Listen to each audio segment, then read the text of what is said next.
Olá, bem-vindo a mais um O. Então a gente vai dar uma parada no tema da aplicabilidade da lei do Antigo Testamento. A gente vai pensar sobre o assunto da nova ortodoxia.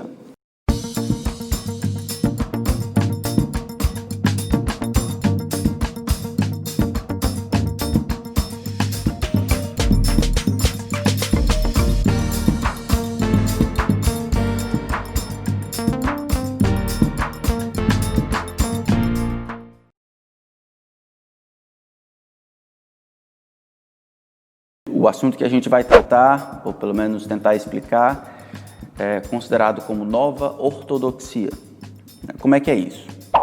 Talvez você deve ter crescido achando que as coisas eram assim em termos de compreensão correta doutrinariamente. Os ensinos relacionados às verdades acerca de Deus, de sua palavra, de Jesus, de seu plano, surgiram porque foram reveladas no momento e no próximo momento houve a compreensão e a aceitação clara do que era a verdade, do que era o erro. E depois, num terceiro momento, houve embates de pessoas de fora tentando inserir ideias outras e afirmar essas ideias outras como parte desse conjunto aceito de doutrinas considerado como ortodoxia. Então, essas heresias vieram num período posterior à ortodoxia. Então, a nova ortodoxia, ela acredita que deve haver a diversidade religiosa, né? E isso é bom, porque, na verdade, a heresia, ela é anterior à ortodoxia. A ortodoxia foi um conceito forjado posteriormente e ela é posterior à heresia. Então, a diversidade que a gente deve ter hoje, diversidade religiosa, várias visões aceitas dentro de uma unidade chamada cristianismo, precisa ser aceita e simplesmente porque foi assim que o cristianismo surgiu. Então vamos voltar um pouco na história e ver como é que essas coisas aconteceram. Talvez o surgimento disso veio da caneta de um alemão chamado Walter Bauer. Nasceu em 1877 lá na Prússia Oriental. E aí, enquanto estudava, ele escreveu um livro que seria talvez um dos mais influentes. Ele escreveu um léxico gigantesco chamado o Bauer, o léxico do Novo Testamento grego. Ele leu as principais obras e criou um léxico sem assistência, negócio fabuloso. Mas a heresia da ortodoxia talvez seja um dos seus livros mais influentes. Neste livro, ele traça uma ideia interessante a respeito da natureza do cristianismo primitivo. E aí as suas ideias veio ser considerada posteriormente como a tese de Bauer. Então, como é que ele fez? Ele pegou os 4 principais centros de cristianismo, a Ásia Menor, Edessa, Egito e Roma, e ele fez um apanhado das principais crenças ali. E aí ele chegou à conclusão de que, na verdade, o cristianismo nasce como diferentes versões de uma mesma verdade, todas elas legitimamente consideradas cristianismo, e que foi somente no entre o quarto e o sexto século que, com o surgimento de Roma e Constantino, a religião institucionalizada, que eles em Roma tiveram força, por causa da hierarquia que tinham, para forçar e destruir as outras versões e reconstruir a história do cristianismo primitivo. O surgimento da ortodoxia começa aí. Não no início do cristianismo, mas posteriormente ela é afirmada e construída como ideia posteriormente entre o quarto e sexto século. Tá certo? Como é que ele chegou a essa conclusão? Olhando as informações geográficas aí desses 4 centros. Então essa ideia, ou a tese de Bauer, ela não recebeu tanto aplauso logo no começo. Na verdade, ela demorou um pouco, mas posteriormente ela foi abraçada por 4 pessoas importantes dentro do evangelicalismo mais geral. Bultmann, e aí ele, usando a tese de Bauer para construir a sua teologia do Novo Testamento, chegou à conclusão de que essa ortodoxia histórica, na verdade, é obsoleta, não importa. Então, depois de Bultmann, a gente vai ter Kostler, um pouco mais na frente, E ele achava que essa distinção, essa diferença entre heresia e ortodoxia era obsoleta porque ortodoxia foi um conceito construído posteriormente, mas não estava lá no início do cristianismo primitivo. Então, falar disso, perca de tempo. O outro camarada que a gente já viu aqui, James Dunn, utilizando dos estudos de Bauer, da tese de Bauer, ele chegou à conclusão de que no Novo Testamento a diversidade sobrepuja a unidade, o único vínculo que integra todas as coisas é a crença em Jesus Cristo. Existe muito mais diversidade, ou meios legítimos, tantas vezes opostos, de considerar o cristianismo como correto.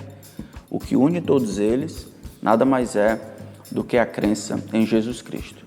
E o último deles, então, Bart Ehrman, que ainda está vivo e é um escritor prolífero. Ele escreveu um livro não muito tempo atrás, que foi até bem aplaudido pela crítica do cristianismo, escrevendo que, na verdade, os Evangelhos Perdidos, é o título do livro, nada mais é do que a história dos vencedores em detrimento dos perdedores. O cristianismo, ele surge então na diversidade, não existia o conceito de ortodoxia como nós compreendemos, mas existia o conceito de heresia como nós compreendemos. Diversas verdades, versões opostas corriam lado a lado e posteriormente a versão que mais a versão que sobrepujou as outras, porque estava mais perto de Roma, ela então reescreveu a origem e a natureza do cristianismo prévio e estabeleceu o conceito de ortodoxia. Então, ortodoxia não é de fato ortodoxia revelada, não é a crença revelada, mas a versão dos vencedores, sendo escrita por aqueles que estavam no controle, aqueles que estavam no poder. Será que essas ideias se sustentam? Será que a nova ortodoxia, de fato, pode provar que a heresia precede a ortodoxia? Ou a ortodoxia, de fato, como um conjunto de crenças reveladas e compreendida pelos primeiros seguidores, estava lá e isso fez com que criasse o conceito de heresia, que era aquilo que estava contra aquela compreensão clara, aquele conjunto aglomerado de doutrinas ensinadas por Cristo, defendido pelos apóstolos e delegado às igrejas. A tese de Bauer tem dois problemas. Aqui vai a primeira crítica. Um dos problemas é um problema metodológico. Como eu disse para vocês, Bauer chegou à conclusão, fazendo um estudo geográfico dos principais núcleos de cristianismo daquela época. A Ásia Menor, Edessa, Egito e Roma. O problema nessa metodologia é que ele tanto pegou os escritos mais posteriores, isso é, lá do final do segundo século, e também ignorou o Novo Testamento como fonte primária para os seus estudos, como se o Novo Testamento não tivesse validade de dizer o que se cria e o que se pensava no primeiro século. Então, houve um problema de vício metodológico na tese de Bauer. Ele não somente pegou escritos posteriores, como os escritos anteriores, como é o caso do Novo Testamento, ele ignorou completamente. Segundo, observando os escritos do Novo Testamento, nós vamos perceber que existia uma compreensão clara do que era de fato importante, correto, ou um conceito de ortodoxia. Queria não somente limitar a verdade, mas se contrapor com outros conceitos divergentes e dizer isso aqui não cabe como visão legítima do cristianismo. Vocês lembram, por exemplo, em Mateus capítulo 16, é um momento crítico do ministério de Jesus Cristo. Ele está caminhando já em direção a Jerusalém, pouco tempo falta, ele vira para os seus discípulos, lá é Cesareia de Filipe, e aí ele pergunta: quem os outros dizem que é o Filho do Homem? Uns respondem, uns dizem que é João Batista, outros Elias, outros dizem que é Jeremias ou alguns dos profetas. Isso aqui nos ajuda a perceber que existia diversidade de opinião a respeito da identidade de Jesus ou do Filho do Homem. Jeremias, ou os profetas, ou Elias, ou até João Batista, eram visões, né, que aconteciam lá, que eram representadas por pessoas comuns do povo a respeito da identidade do Filho do Homem. Essas divergências sempre existiram. Jesus, no entanto, não permitiu que elas fossem aceitas como visões legítimas a respeito da sua identidade. Então o verso 15, no entanto, de Mateus 16 diz assim: e vocês, quem dizem que eu sou? Respondeu Simão Pedro: o Senhor é o Cristo, o Filho do Deus vivo. E aí Jesus vai fazer aquela profecia a respeito do surgimento da igreja, baseado nessa declaração de que Jesus é o Cristo, o Filho do Deus vivo. Aqui a gente tem um exemplo claro de que nem toda versão é cabível e legítima. Muitas versões haviam a respeito do Cristo, mas apenas uma era correta, aquela que Jesus disse ser correta. Então ele diz para Pedro: bem-aventurado és, Simão Bar-Jonas, não foi carne e sangue que te revelaram, mas meu Pai que está no céu. Então o conceito de ortodoxia está ligado então ao conceito de revelação. Deus, em Cristo, diz qual a identidade do Filho, comunica isso a Pedro e depois ratifica que aquilo que Pedro falou de fato é a verdade. Essa mesma ideia é passada mais para frente para os apóstolos. Tanto Mateus 28, 18 a 20, quanto João capítulo 20, quanto Marcos 16, 15, especialmente Lucas capítulo 24, do 24 adiante, Jesus, antes de ser assunto aos céus, vai ordenar aos discípulos que peguem essas informações e vão ao mundo fazendo discípulos, ensinando quem era Jesus, ensinando o que Jesus requer. Essa identidade de Jesus, ou a verdade a respeito de Jesus, ela é passada para os apóstolos e mais na frente, em Atos capítulo 4, verso 42, diz que eles perseveravam, falando agora da igreja, eles perseveravam na doutrina dos apóstolos.